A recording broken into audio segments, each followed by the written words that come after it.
네, 추석 명절은 잘 보내셨습니까? 네, 멀리 갔다 오신 분도 있고 또 우리 자녀들이 오신 가정도 있고 올해는 더위가 좀 오래 가는 것 같아요. 더운 시간이 좀 지속됐지만 그래도 가족 친지들과 좋은 시간들이 되었으리라고 생각이 됩니다. 시간이 지날수록 이 자녀들이 성장할수록 이 모이는 숫자가 점점 줄는 것 같아요. 그죠?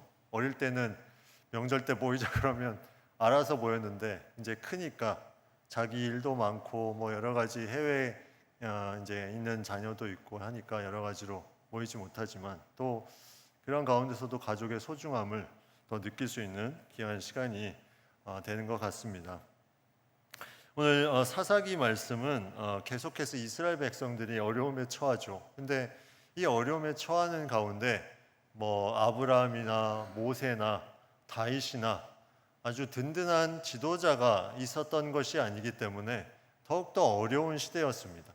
딱 어려움에 처하면 이 사람을 찾아가면 되겠다 하는 그런 시대가 아니라 서로 자기의 소견대로 행했던 시대였기 때문에 어려움이 처하면 어찌할 바 모르는, 그래서 더 어려움에 빠지게 되는, 그래서 그 다음에 하나님이 사람을 세우신 그 사람이 바로 사사죠.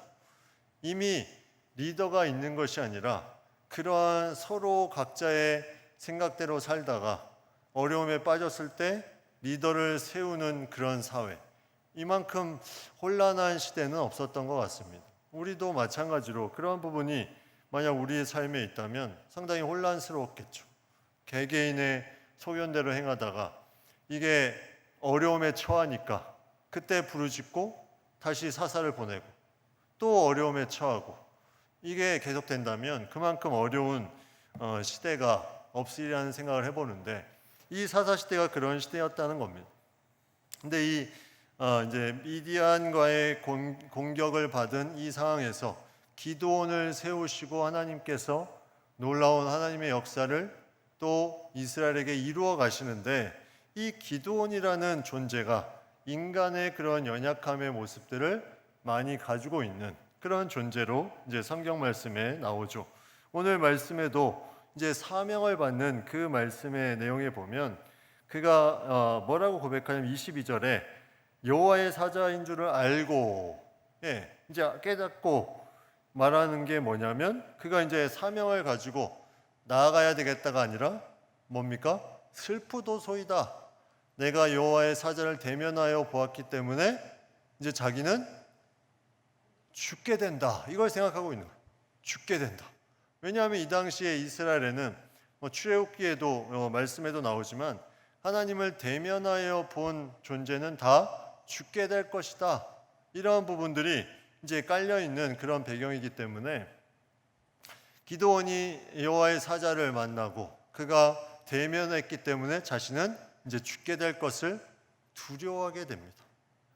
사명의 어떤 부분의 말씀보다 이 부분에 더 두려움을 가지고 어떻게 해야 될까? 그때 이제 말씀하기를 안심하라 두려워하지 말라 죽지 아니하리라. 하나님이 분명히 또 말씀합니다. 안심해라 두려워하지 말라 죽지 않을 거야. 너 괜찮아. 너 지금 거기에 두려워하지 말고 하나님께서 말씀하신 그 사명을 감당하는 것에 집중하기만 하면 된다 하면서 거기에 대해서 말씀하고 이제 그 말씀을 듣고 기드온이 제단을 쌓고 그 제단을 여호와 살롬이라 하였다. 여호와는 평강이다. 네, 여기 위에 보시면 23절에 안심하라 두려워하지 말라. 이 살롬이란 뜻이 평강, 평안으로 우리는 알고 있는데 성경에는 안심하다 이 단어도 동일한 살롬이라는 단어를 쓰고 있습니다. 여호와 살롬 그 전에 하나님이 먼저 말씀하신 거죠. 안심하라 두려워하지 말라. 살롬 이 평강, 평안이 뭐라 그랬습니까? 이 기드온이 나 이제 죽게 됐다. 여호와를 대면하여서 보게 되었으니까 나 이제 죽게 됐다. 그때 하나님께서 말씀하신 것은 안심하라. 살롬. 네. 너 두려워하지 말라. 평강이 너희와 함께 할 것이다. 하면서 그렇게 말씀하는 것. 이게 바로 하나님이 주시는 평강. 그러니까 우리가 죽음의 위협 속에서도 어떤 두려움 속에서도 흔들리지 않는 그런 부분이 바로 평안, 평강이죠. 결국 이 기도는 그 은혜로 말미암아 안심하라, 그거를 그대로 제단의 이름에 쓴 겁니다. 여호와 안심, 여호와 함께하면 평강, 안심하라, 불안해하지 마라. 이거를 그대로 이제 제단에 쌓고 그것을 통해서 하나님께 이제 계속해서 나아가는 부분들을 보게 됩니다. 기도는 계속 불안한 존재였죠. 연약한 존재. 그가 표징을 구하고 자신이 가장 작은 나라고 하고 또 이렇게 하나님을 대면해서 죽을 것에 대한 두려움이 계속 있는데 하나님은 살롬, 평안의 은혜로 계속해서 부어줍니다. 살롬 하면서 이제 평안의 은혜로 안심하라, 네, 하면서 부어줍니다. 그 부어주는 은혜에 따라서 이제 사명을 그 다음에 주는 내용이 25절부터 나오죠. 그 사명은 이제 더 어려운 사명입니다. 그게 뭐냐면 내 아버지에게 있는 바알의 제단을 헐며 그 곁에 아세라상을 찍고 그리고 아버지에게 있는 숫소를 가지고 와서 이제 제단을 또 쌓아라. 그리고 그 찍은 아세라 나무로 번제를 드려라. 그 아세라 나무를 태워서 번제를 드리라는 거죠. 아세라 목상이죠. 나무로 만들어진 상. 자, 이제 중요한 일을 맡았습니다. 이제 여호와 살롬이라고 한 것까진 좋은데 기드온에게 너 바알과 아세라 상을 찍어버려라. 근데 누구 집에 있는? 아버지 소유에 있는, 아버지에게 있는.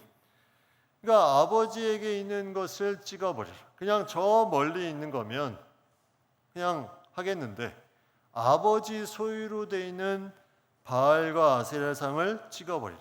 이 기드온의 아버지 요아스, 이 기드온의 아버지가 이 바알과 아세라상을 섬겼다는 건 무슨 말입니까?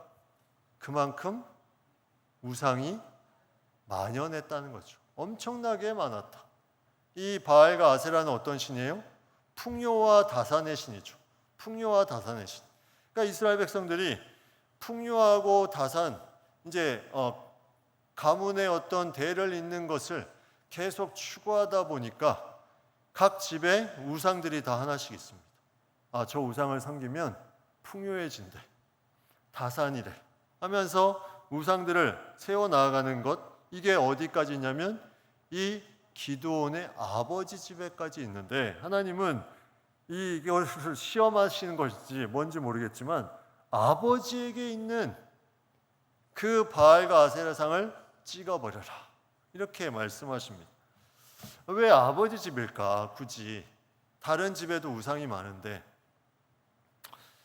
이게 이제 나중에 이 아버지 기드온의 아버지 요아스의 변화되는 모습의 어떤 부분을 통해서 우리가 좀 알 수 있는 부분이 있는데 이제 이 명을 받아서 기드온이 실행을 합니다. 어떻게 실행하냐면 27절에 보면 종 10사람을 데리고 말씀하신 대로 행하되 그의 아버지의 가문과 그 성읍 사람들을 두려워함으로 이 일을 감히 낮에 행하지 못하고 밤에 행했다.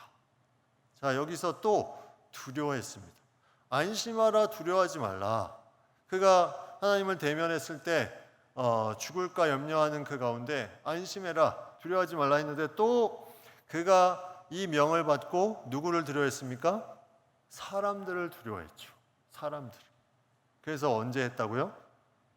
예, 낮에 행하지 않고 밤에 행했다. 이렇게 나와 있습니다.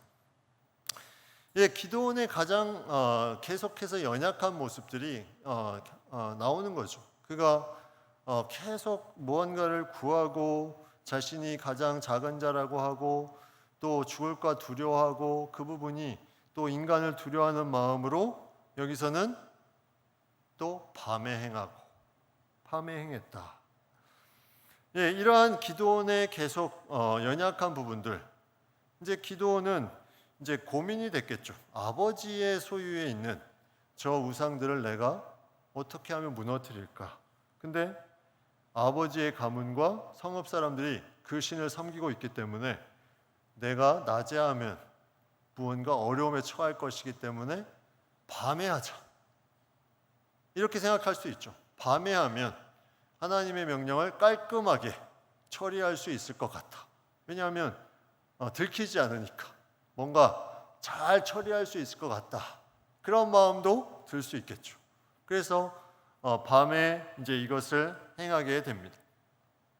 마태복음 19장 29절 말씀에 보면 또 내 이름을 위하여 집이나 형제나 자매나 부모나 자식이나 전토를 벌인 자마다 여러 배를 받고 또 영생을 상속하리라.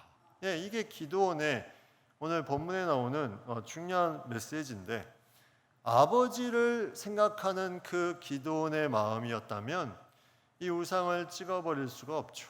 그런데 부모나 자식이나 그 다른 것보다 내 이름을 위하여 그 모든 것을 버려야 된다 하는 것은 우선순위의 문제입니다. 우선순위. 무엇이 우선순위냐? 여기서는 기드온에게 하나님의 말씀이 아버지보다 더 우선순위에 있었습니다. 이게 우리가 지켜야 되는 중요한 거죠. 내가 명절을 지키면서 무언가 아버지 하나님이 주시는 그 귀한 마음이 있는데 그 뜻이 아버지보다 더 우선이어야 될 때가 있습니다. 네. 그러면 그것을 해야 되는 부분이 우리의 신앙이라는 거죠. 그거는 부모를 덜 공경해서가 아니라 하나님의 말씀이 우선이기 때문에 그렇게 행하는 거예요. 그래서 기드온은 그것을 행했습니다. 밤에 했지만 그것을 행하며 나아갑니다. 기드온의 그런 인간적인 그런 부분들을 이제 우리가 생각하면서 그럼에도 기드온이 하나씩 하나씩 바뀌어 나아가고 있는 것을 우리가 느낄 수가 있죠. 하나님이 그 전에 뭐라고 말했습니까? 큰 용사라. 근데 기드온은 가장 작은 나다 하면서 계속 인간의 연약함을 드러냈지만 하나님은 그 가운데 계속 기드온에게 무언가 계속 조금씩 말씀을 통해서 바꿔 나아가는 부분들을 보게 됩니다. 인간이 갑자기 바뀌지 않습니다. 갑자기. 예. 물론 갑자기 신앙을 가져서 하나님이 그것을 통해서 새로운 사명을 줄 수는 있지만 바울도 우리가 성경엔 나와 있지 않지만 바울이 갑자기 사명을 받아서 갑자기 선교를 간 것이 아닙니다. 그 전에 몇 년 동안 계속 예수님을 다메섹 도상에서 만나고 준비시키는 기간들이 있었어요. 그 기간 동안에 훈련이 된 거죠. 마찬가지로 기드온도 계속해서 훈련이 되는 시간입니다. 하나님 안에서 훈련이 되는 그 연약함이 하나씩 하나씩 깎여져 내려가는 그 훈련. 그래서 이 부분을 어떻게 합니까? 이제 찍어버리고 그것을 이제 행하고 제단 위에 이제 그 아세라 찍힌 목상을 통해서 이제 번제를 드리게 되는 내용이죠. 예, 이러한 부분들 제가 예전에도 어디서 한번 얘기를 한 것 같은데 우리나라에 많은 우상들이 있죠. 이게 보여지는 우상도 있고 보이지 않는 우상들도 있습니다. 근데 한 20여 년 전에 정확히 연도는 모르겠는데 홍익문화운동재단이라는 곳에서 단군상을 설치하고 그것을 이제 섬겨야 된다. 우리 이제 종교 중에 천도교 또 대종교 이런 종교가 단군을 숭배하는 종교인데 이런 단체를 중심으로 이제 단군상을 세워서 그것을 숭배해야 된다. 근데 단군 이제 고조선을 세운 이 단군이라고 알려진 이 단군이 이제 어떤 존재인가? 그게 실제 인물인가? 가상의 인물인가? 예. 이제 그 단군의 여러 가지 이제 뭐 설화들이 있는데 그 중에 우리가 잘 아는 이제 단군이 하늘에서부터 이제 환인이 이제 내려와서 이제 인간에게 무언가를 제공하기 위해서 하늘에서 그 자연을 다스리는 사람들하고 내려와서 인간 세계에 무언가 도움을 주기 위해서 그렇게 이제 내려왔다. 그래서 그 내려온 가운데 이제 곰과 호랑이가 도움을 청하러 오는 내용이죠. 그래서 너희가 쑥과 마늘을 먹고 100일을 버티면 너희의 소원을 또 인간으로 만들어 주겠다 하면서 그렇게 했지만 호랑이는 돌아가고 곰은 21일을 버텨서 인간이 되죠. 근데 그 인간과 이제 이제 내려온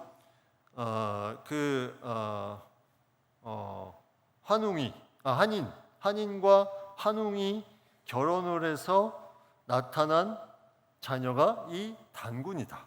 그렇게 이제 내려오는 부분이 이제 단군 신화죠. 근데 이것을 과연 실제 인물이냐, 가상의 인물이냐, 그 부분에 대해서 논쟁을 계속 하는데 제가 자료를 좀 찾아보니까 1990년대까지는 실제 인물이라고 생각하는 사람들이 많았어요. 단군, 고조선을 세운 왕검, 단군 왕검. 근데 2000년대 들어와서 이게 역전이 됐습니다. 이것은 실제 인물이 아니라 가상의 인물이다. 신화의 인물이다. 근데 신화의 인물이라는 수가 많긴 하지만 그럼에도 단군을 숭배해야 된다는 그 퍼센테이지는 그냥 필요 없다는 그 퍼센테이지보다 2배가 높았습니다. 그러니까 단군이 우리의 어떤 삶에 중요한 신화로 내려오는 존재일지라도 그거를 섬겨야 된다는 그 사고는 일반 국민들의 2배 이상이 많았다는 거죠. 그래서 여기에 대해서 이제 거부감을 가진 사람들이 이제 단군을 깨트리고 낙하로 칠하고 그런 사건이 있었잖아요. 저거 우상이다 하면서 그래서 한때 막 이렇게 사회적으로 뉴스거리가 된 그래서 기독교인들은 배타적이고 자기들만 아는 그런 사람들이다 하면서 이제 가지고 있었던 그런 시대가 있었습니다. 그때 이제 많은 신앙이 없는 사람들은 기독교를 이제 핍박하기 시작했고 교회 안에서도 이게 이제 둘로 갈라집니다. 한 부류는 우상으로 생각하는 이제 부류는 찍는 게 맞다. 또 한 부류는 아무런 힘도 없는데 굳이 우리가 거기에다가 뭐 에너지를 쏟을 필요 있냐? 그냥 두면 알아서 없어질 거다. 그래서 이게 공이냐 아니면 그냥 버티고 봐주는 그런 맡기는 거냐? 이래서 이제 서로 교회 안에서도 근데 오늘 말씀에 보면 여기에 이제 중요한 말씀이 하나 나오죠. 25절에 보면 그날 밤에 여호와께서 기드온에게 이르시되 이게 이제 중요한 기준입니다. 단군을 무너뜨렸습니다. 근데 그 사람이 기드온처럼 말씀을 받았어요.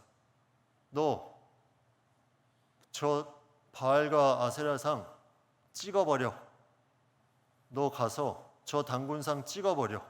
여호와께서 기드온에게 이르셨어. 그러면 하는 게 맞죠. 아무리 손가락질을 받아도. 예수님이 손가락질 받는 걸 두려워해서 십자가의 길을 마다하셨습니까?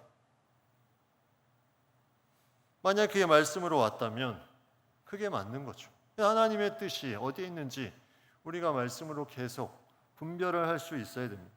그래서 그러한 분별 가운데 이제 우리가 이제 나아가는 그 부분이 아주 중요한 또 하나님의 역사를 일으키는 그런 부분이죠. 그래서 하나님께서 주시는 그 마음을 가지고 내가 무언가를 한다는 것이 세상의 기준과 시각보다 더 앞설 때 그때 무엇이 오냐면 여호와 살롬이 오는 거예요. 근데 내 안에 계속 다른 것이 내 안에 있고 다른 우상이 있고 다른 기준이 세워지면 여호와 살롬이 생길 수 없습니다. 내가 추구하는 무언가 계속 그런 부분들이 말씀보다 앞서면 여호와 진정한 살롬이 그 가운데 있을 수가 없죠. 이것이 하나님의 마음으로 말씀을 지키며 나아가는 것으로 인해서 우상들을 깨뜨리는 것까지 나아갈 때 거기에 이제 진정한 일시적인 것이 아니라 지속적인 여호와 살롬이 거기서 이루어질 수 있습니다. 그래서 우리는 항상 여기에 말씀을 가지고 거룩한 의분을 내야 될 때가 있죠. 그런 상황들이 많습니다. 사실 사회적으로. 그리고 이것을 인내하고 지켜봐야 되는 그 시간, 이 두 개가 참 힘든 시간이에요. 이거를 제대로 무언가를 원상태로 복구하고 싶은 그 마음, 그리고 이것을 기도하며 지켜봐야 되는 그 마음, 이걸 어떻게 기준을 정할 것인가? 이거는 우리가 말씀 가운데 기준을 잡을 수밖에 없습니다. 말씀 가운데. 그래서 하나님이 분명하게 여기에 대해서 확실한 말씀을 주셨다면 그것을 하는 게 맞는 거고, 그렇지 않고 뭔가 다른 뜻이 있다면 기다리는 게 또 맞는 거고. 그래서 우리는 그러한 부분으로 계속 나아갑니다. 그래서 그것을 통해서 말씀대로 기드온이 행했고 결국 찍어버렸더니 결국 그가 당하는 게 뭐냐면 이제 그 뒤에 보시면 32절에 보면 그것을 통해서 이제 여룻바알이라 불려졌다. 이제 여기에 중요한 한 가지가 나오는데 핍박이 이제 오는 거죠. 핍박. 여룻바알은 이제 바알과 겨루어 이겼다, 바알과 다투었다 이런 뜻인데 이제 30절에 보면 내 아들을 끌어내라 당연히 죽을지니 바알의 제단을 파괴하고 아세를 찍었습니다 하면서 요아스의 아들을 끌어내라. 근데 그 신이 누구에게 있는 거라 그랬어요? 아버지에게 있는, 아버지에게 있는 거였는데 그 성읍 사람들이 숭배하다 보니까 이걸 찍었지만 성읍 사람들이 요아스에게 당연히 자신의 신을 아들이라도 무너뜨렸기 때문에 내줄 줄 알았는데 이 요아스가 아들을 끌어내라 했을 때 뭐라고 말하냐면 31절에 요아스가 뭐라고 말하냐면 이렇게 말합니다. 너희가 바알을 위하여 다투느냐? 너희가 바알을 구원하겠느냐? 그를 위하여 다투는 자는 아침까지 죽임을 당하리라. 바알이 과연 신일진데 그의 제단을 파괴하였은즉 그가 자신을 위해 다툴 것이다. 바알이 신이면 너희가 다투지 않아도 바알이 알아서 다시 일어날 것이야. 어디서 많이 이제 들었던 내용이죠. 이게 사도행전 말씀에 사도들이 핍박당할 때 그때 이제 바리새인 가말리엘이 사도들을 핍박하는 백성들 앞에서 한 말이 나옵니다. 사도행전 5장에 이제 내가 너에게 말하노니 이 사람들을 상관하지 말고 버려두라. 이 사상과 이 소행이 사람으로부터 났으면 무너질 것이요 만일 하나님께로부터 났으면 너희가 그들을 무너뜨릴 수 없겠고 도리어 하나님을 대적하는 자가 될까 하노라. 비슷한 상황이죠.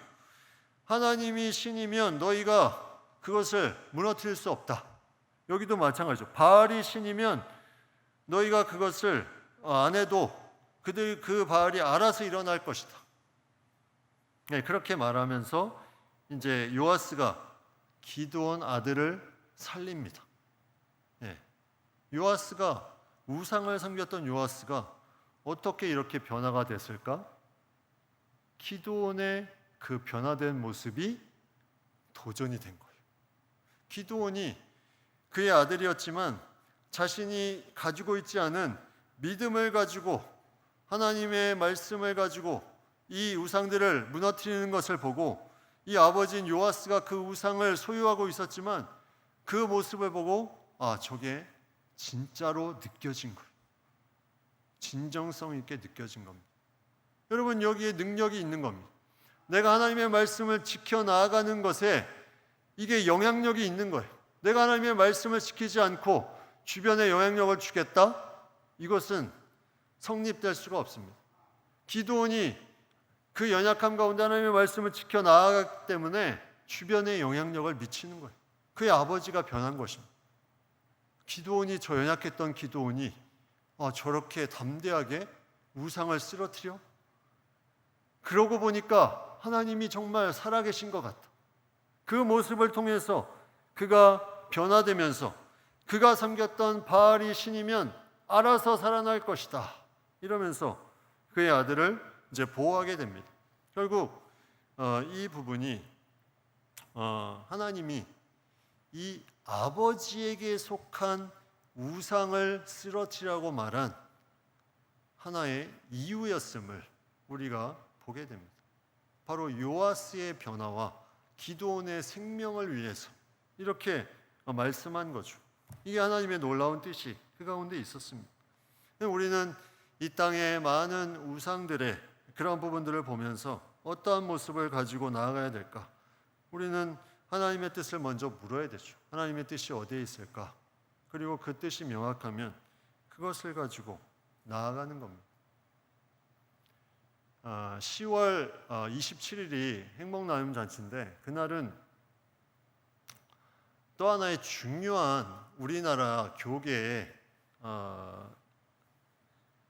중요한 이제 모임이 있습니다. 이제 아시는 분 알겠지만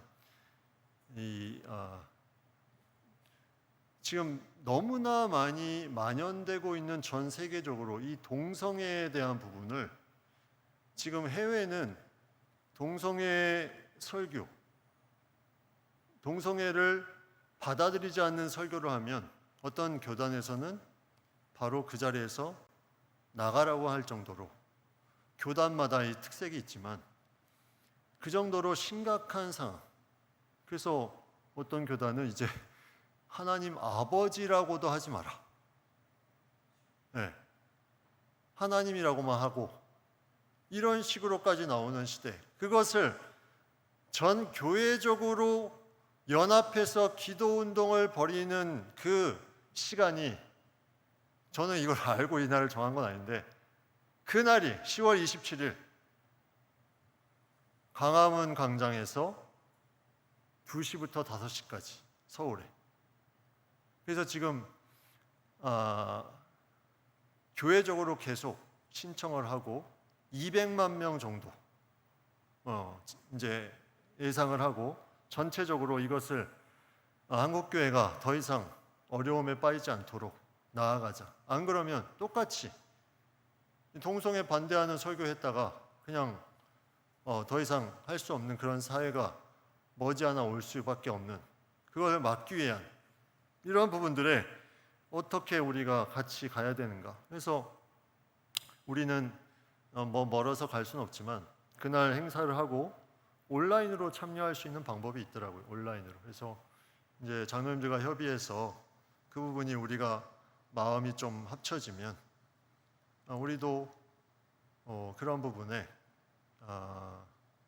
가치관에 성경적이지 않은 부분이 자연스럽게 만연해가는 이 시대에 그것을 우리가 어떻게 할 수 있을까? 그런 부분들을 우리가 같이 기도하며 나아가는 것이 중요한 부분이죠. 그래서 오늘 이 많은 이 우상과 그런 부분들을 찍어내고 또 변화된 이 기도원.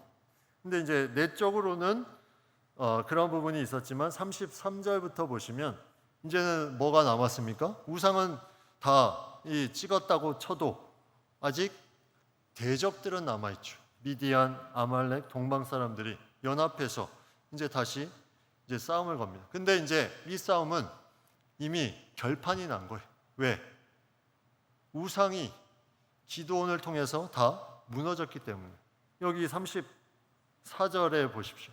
여호와의 영이 기드온에게 임하시니, 이제 성령이 임하시니, 이제 기드온이 그 우상을 깨트리면서 그가 영으로 새로워지는 그 존재로 하나님의 일들을 감당하니 이제 그것은 더 이상 무서운 존재가 될 수가 없습니다. 외적으로 보이는 것이 내적으로 말씀을 지켜 나아가니까 더 이상 무서운 것이 되지 않아요. 그런데 기드온은 여기서 또 표징을 구합니다. 이슬이 양털에만 있고 땅에는 없도록, 또 반대로 땅에만 이슬이 있고 양털에는 없도록 이렇게 표징을 구한. 그러니까 기드온은 계속 연약함 가운데 두려움 가운데 계속 나아갔지만 하나님은 그 기도원을 어떻게 해요? 큰 용사로 계속 세워주시는 거예요. 큰 용사로. 근데 자세히 보면 우리가 그랬습니다. 우리가. 처음부터 하나님의 일을 잘 감당했던 우리가 아니라 처음엔 연약하고 교회도 잘 안 나오는 뺀질뺀질거리고 그랬던 사람이 계속 하나님이 우리를 끌어안아 주시고 표징을 보여주셔서 여기까지 오게 해주신 거죠. 이것이 계속 믿음으로 나아가면 또 더 큰 하나님의 일들을 맡겨주시는, 그것을 감당할 수 있게끔 큰 용사로 만들어주시는 것. 이게 우리의 신앙의 천국의 모습을 갖는 것입니다.